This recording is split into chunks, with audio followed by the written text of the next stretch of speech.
LPB presents a conversation with award-winning PBS filmmaker Ken Burns and LPB President and CEO Beth Courtney on The War, followed by a preview of the 7-part series premiering September 23rd on LPB. Ken Burns, your new series, Fall 2007, follows some extraordinary series, Civil War, baseball, jazz. Where does this series fit into our understanding of who we are as Americans?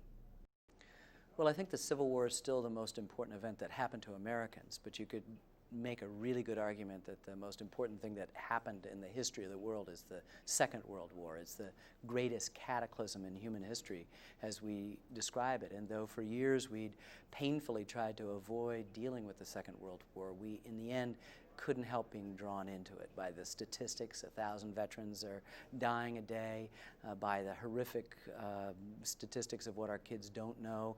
40% of graduating high school seniors think we fought with the Germans against the Russians.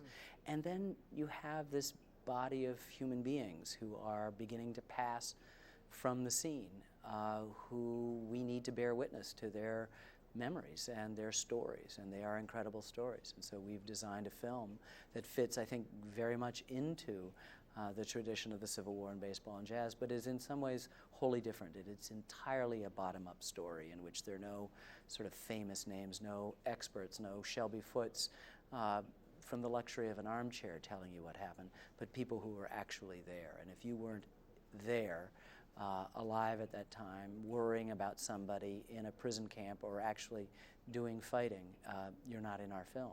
And more to the point, we've further limited. Most of the people that we deal with are from 4 geographically distributed and therefore representative American towns: Waterbury, Connecticut; Mobile, Alabama; Sacramento, California; and a tiny farming community called in Laverne, Minnesota. And so most of the stories revolve around individuals from those towns.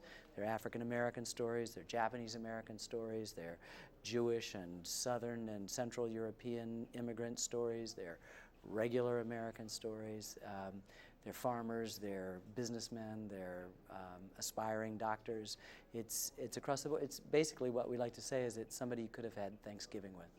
And the final theme of the film is that there are no ordinary lives. We've taken so-called ordinary people and I hope reminded everybody that it takes only a small amount of effort to sort of penetrate the surface appearance of things before you come to extraordinary complexity. In the case of these young men, amazing courage and heroism. My appreciation is you've taken the approach, certainly that Dr. Stephen Ambrose did, and that is history from the bottom up, or the ordinary story of people who become extraordinary under great duress. Well, we were very, very good friends, and we worked together intensely on a film about Lewis and Clark for a long time, and that was really where our friendship grew, was in the love of the American countryside, and particularly the West, and particularly along the Lewis and Clark Trail.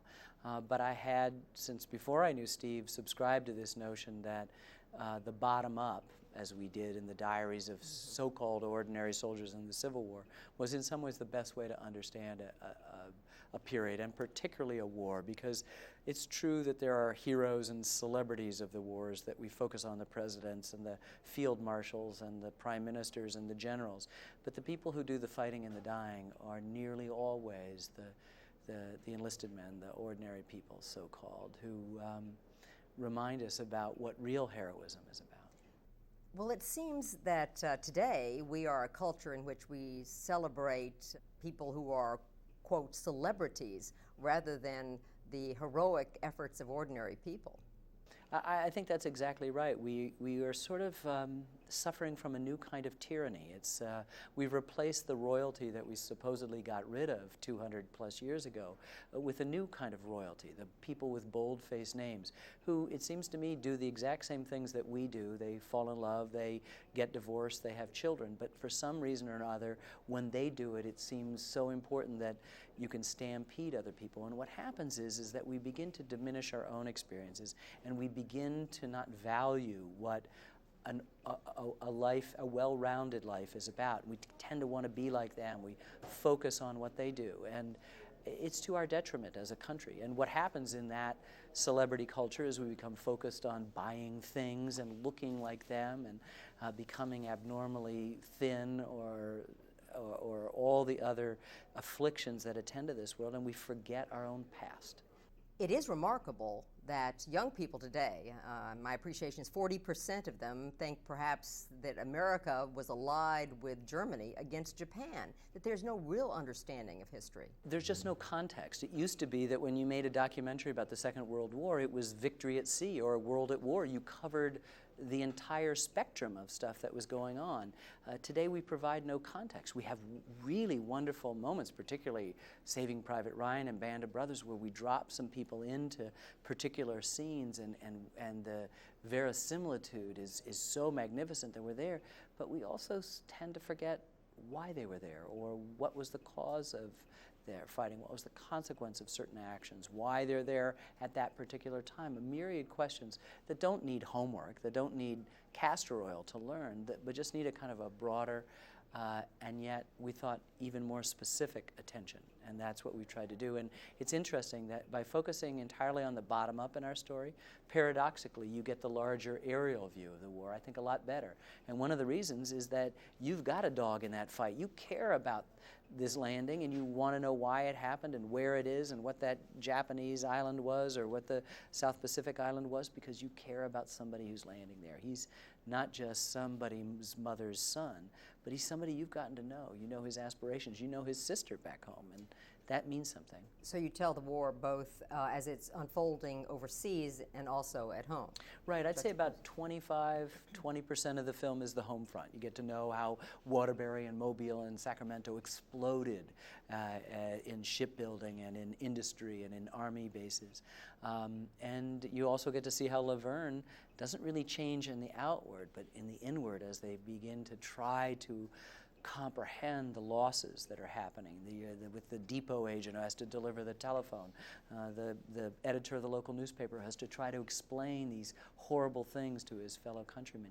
You get the sense of the texture of American life when there were no red states, there were no blue states. Everybody worked together in what we now realize is the single greatest concerted effort in the history of our country. But 75 or 80% of the film is right there in the European or the Pacific theater, not separating them geographically, but integrating them. So when we land at D-Day, we then go over to Saipan, which is what happened. And then we found that most Americans believe the Pacific and the Europeans theaters happen at different times, and we try to bring it in and tie the story together. Did you find some extraordinary films or home movies or any things were censored back then? So I wonder, how much came from the front. You know, it's interesting. In the Civil War, we had an abundance of diaries and letters, right. And servicemen were forbidden to keep journals and diaries. Right. It was a security risk, and all the letters were heavily censored. So we've got a few of the people who disobeyed rules and left us with wonderful diaries, and we have got letters which we use in counterpoint as they're trying to describe almost absurdly how wonderful things are, and you know exactly where they are, so you know things aren't wonderful at Anzio. You can set up some counterpoint, but we also have their memories, and we're able to fold in their individual stories with the larger views of the war, and we take the common, familiar national archive of footage that we see all the time. We've gone deeper into literally the national archives to find the outs from that footage. We've integrated the color. We're not setting it apart and say, oh, look, it's color. Mm-hmm. We just completely mix and meld the black and white with color, and we merge it with a personal archive. We've got everybody's home movies. We've got their photographs, the picture that sat on top of the piano or in the front desk hall of Junior, who was over there. We've got their pictures. And so it's a kind of melding of the personal with the collective. Do you think you're going to find people after the series, they'll then want to collect even more things, and then we will make it a much deeper, richer history by a further outreach? You know, we begin each of our episodes with a kind of disclaimer. We say the Second World War was fought in thousands of places, too many for anyone accounting. This is the story of 4 American towns and how their citizens experienced that war. But what we hope will happen is that people will realize how just arbitrary these 4 towns were, and that their experience is equally important. And we're going to initiate a Veterans Oral History Project with the Library of Congress, which will permit kids who may not know who their grandfather fought with or against, but they've got a DV camera, and if they download our questions and our lighting instructions, they can make a record for their family, and hopefully, if they're willing, share it with the rest of the Republic. And that will encourage people to save the photographs and the clippings and the letters that are, getting moth-eaten up in the attic. And we'll begin to honor this generation who, when they were 17, 18, 19 years old, helped to save the world. And 17, 18, 19 years old is when most people have the luxury of sort of narcissistic inattention. These people did not. We know a guy at 17, turned 18 years old in the middle of the Battle of Guadalcanal. Well, Ken, I have to ask you this question. I was looking at the advance publicity for this project, and I thought, goodness, you're not going to be associated with Louisiana. And how could you not do a program that has Louisiana in it? It is impossible for me to make a film without somehow coming to Louisiana for some reason.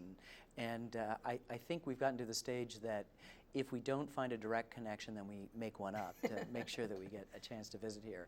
But in fact, one of the main principal wonderful characters in our film is a man named Quentin Anderson from Laverne, Minnesota. And he's the reason why Laverne, Minnesota is our 4th town. Just his first day of work was D-Day. He did his training in Baton Rouge, and he fell in love after a dance with a girl named Jackie Greer. And they had this wonderful, at times hilarious courtship. He went off and saw just unspeakable things and communicates those things to us. But his anchor to sanity, as we say, was the connection he had to Jackie Greer. And their whole courtship and marriage and really subsequent life, I think, are woven into the larger narrative that we try to tell. So Louisiana is very much a presence. That's where Jackie is, and that's where he's dying, hopefully not dying, to get home to. I'm happy to see that you're still with public television. And why is that? Why are you with PBS? Where would I go? Where could you be involved with a network that produces the best children's, the best science, the best nature, the best arts, I'm told the best history, we know the best public affairs programming, and does so on a shoestring budget, much maligned by the other networks and stations and channels that insist that only the free marketplace can take care of things. Well, our marketplace is a wonderful and glorious thing, and we have one foot in it, but I think our other foot is proudly out of it. And if you think about it, the marketplace doesn't come to your house at 3 a.m. when it's on fire. The marketplace isn't flying over Afghanistan this evening. Sometimes it takes other things, and I know that PBS has nothing to do with the actual defense of our country. I just think it helps make the country worth defending. And I will stay with it as long as they'll have me. Well, we hope you come back and visit us in Louisiana, because we have a richer story to tell to the country from the devastation that took place after Katrina. And I think in many ways it has been misperceived around the country.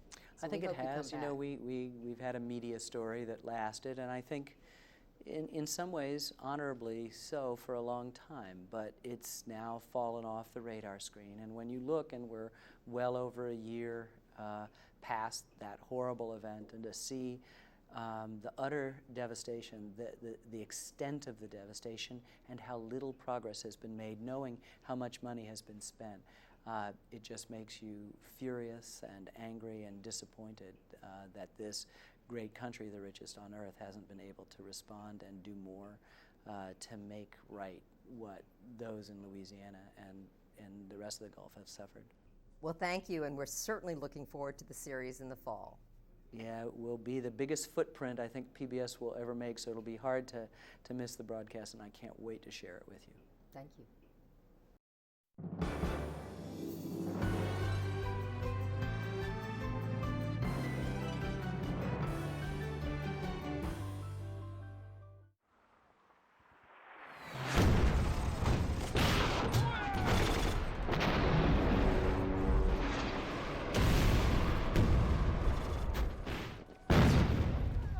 I don't think there is such a thing as a good war. There are sometimes necessary wars. I never questioned the necessity of that war, and I still do not question it. It was something that had to be done. The real war involves getting down there and killing people and being killed yourself or just barely escaping it. And it gives you attitudes about life and death that are unobtainable anywhere else. I had two other brothers already in the service. And my poor mother, she knew all of us were going to go eventually. And as it turned out, we all did go. All of us were in the service. The war touched every family, on every street, in every town in America. Towns like Laverne, Minnesota, Sacramento, California, Waterbury, Connecticut, and Mobile, Alabama. And nothing would ever be the same again. I'm not sure I can speak about why human beings in general go to war. I think that's a pretty large category. I can only speak about why 18-year-olds from Minneapolis go to war. They go to war because it's impossible not to. Because a current is established in the society so swift, flowing toward war, that every young man who steps into it is carried downstream.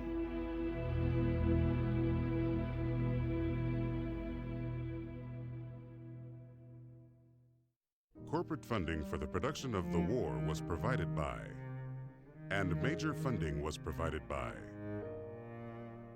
the Corporation for Public Broadcasting, and by contributions to your PBS station from viewers like you. Thank you. You couldn't stand up in the swamps without being cut down, and you couldn't sleep if you sat down. Guys stayed in those swamps for days and weeks. If there was one thing we were after in this film, it was the reality of what war is like, specifically the Second World War, but what it's like to be in battle, unmediated by the distractions that attend most World War II films. That's celebrity generals and politicians, strategy, tactics, weaponry, armament, and all things Nazi. This was just what happened. When we thought of the idea of letting people tell their own stories, we realized that time was running out for that kind of film to be made, because so many veterans and people of that generation were dying and passing from the scene and losing the ability to tell those stories. And we felt this tremendous sense of urgency, that we sort of had this moment in time that we could tell the story. If we waited 5 years or 10 years, it would be too late. And the kind of film we made just actually wouldn't be possible.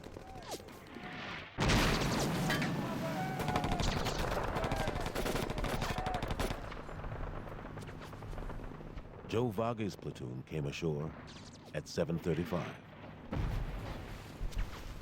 Things happened so fast that you saw men who were being shot, you saw them fall. These things you saw. The fact that this is for real.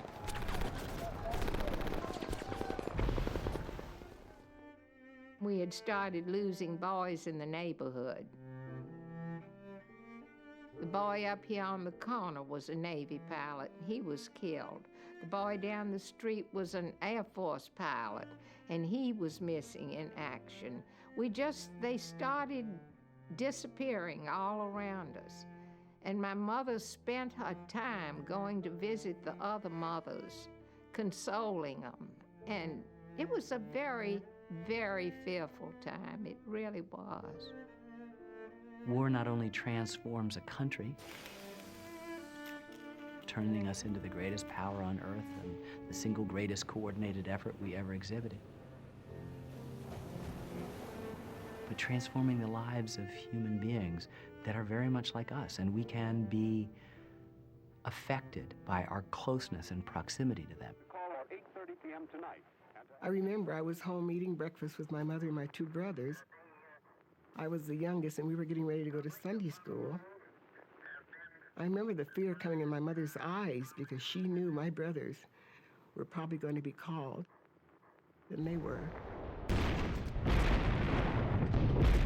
Sometimes when a ship would explode, the concussion would actually flap your clothes miles and miles away. But we did know that our fate was being decided, and we would sit there sort of mystified and horrified by what was going on, because we knew thousands of sailors were dying on one side or the other. It's tough, it's difficult, it's causes anguish because we're put in the middle of battles we didn't really want to know about. World War II was the good war. World War II was wrapped conveniently in bloodless, gallant myth. Why can't we leave it that way? We can't leave it that way.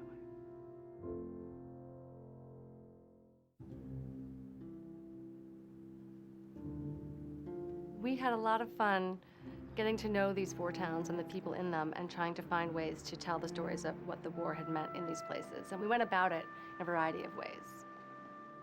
We went all over the world to find visual material for this film. Photographs, home movies, newspapers, letters, etc. And we went to historical societies and public libraries primarily for that.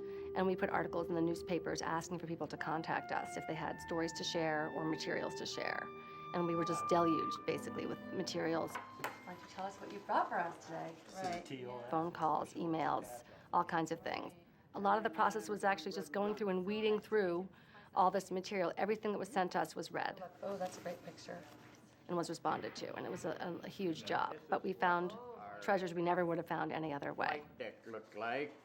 Oh my. I think it's fair to say that we have hundreds of hours of interviews, hundreds and hundreds of hours of still photograph, and thousands of hours of footage that we went through to distill. You know, you visit hundreds and hundreds of archives. And it's not just the places where you think, because you're not always just getting the stuff of the war. You want to get the stuff when it's not war, what it was like back home. So I see this film as a kind of great merger of a vast public archive, which was from hundreds of places around the world, from Tokyo to Moscow to Berlin to London, everywhere, and hundreds of archives in the United States, including the National Archives and the Library of Congress, particularly the National Archives, which has so many of the treasures of what we've done, and merge that with a personal archive. We got the home movies of the guy in Sacramento who's describing going to the movies and then coming and playing war with wood guns in the driveway. We've got him in color. It's real. You know it's happened. You've got their high school graduation picture. You got the exterior of your house. There's almost no, I'm proud to say, recreation. In one point in the Battle of Guadalcanal, we just took our camera and went through a jungle. At another point, when the news of D-Day is reaching the United States, we turned on the lights in the middle of the night at Al McIntosh's house. Okay, James, go. Okay, yeah, that's nice. Hold on. Perfect, perfect. Just sit tight. That's really his house. We turn on the lights at that house, and you hear his comment about waking up in the middle of that night. All night long, bulletins have been pouring in from Berlin claiming that D-Day is here, claiming that the invasion of Western Europe has begun. When we stumbled sleepily down the hall to answer the ringing telephone, we made a mental note that it was shortly before 3 a.m. We picked up the receiver thinking it was Sheriff Roberts calling to say there had been an accident. Instead, it was Mrs. Lloyd Long, playing the feminine counterpart of Paul Revere, saying, "Get up, Al, and listen to the radio. The invasion has started." That's about it, and the rest of it is guaranteed authentic footage.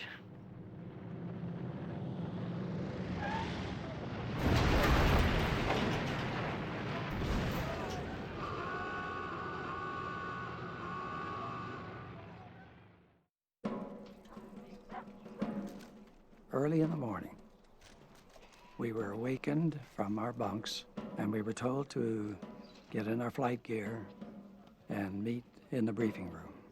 And we knew it was something serious. We could tell by just the atmosphere.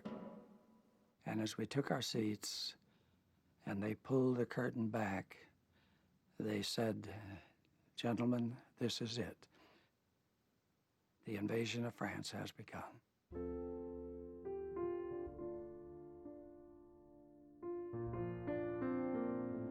We decided not to use historians or so-called experts in the film. We really wanted it to be the bottom-up story of regular people who any one of us could know and could be friends with or could have in our neighborhood or our backyard. We want someone to tell you, I was there and this is what happened to me. But that means that we had a lot to ask of those witnesses, to give us not just their own experience, but a little bit broader meaning of, why we should care about it and what it means for all of us. And so finding the people to talk who could do that was a challenge. No one had ever really asked me about my experiences. In my generation, it's just something we all talk about. We exchange stories about the war. We have been on the telephone with our station KGMB, which is in Honolulu, and they report to us that the anti-aircraft fire can be heard in a steady drone as the attacking planes come in. As Mr. We comforted each other, and the girls all cried and wept because they had boyfriends or relatives that were already in the armed forces. And we realized immediately that this would be war. I think that we went to have a great experience, and all of a sudden we were having more of a great experience than we really had reckoned for. We were scared to death, of course. Parts of the film that struck me the most, I would think, were the accuracy of the bulge and the snow. And having been there, I remembered it as being terribly, terribly cold and terribly uncomfortable for a very long time, but it looked worse than I remembered.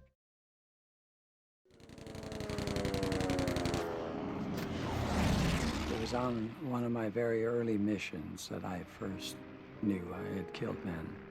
And I remember the impact it had on me when I could see my bullets just tearing into them. And I was doing it knowing I had to do it, that it was my job. I do not look at history with a cavalier viewpoint. It has to be right, or to me it's totally wrong. When we saw the entire film, the 7 episodes, at the end of each episode, Jackie and I looked at each other and tried to talk and tried to discuss it.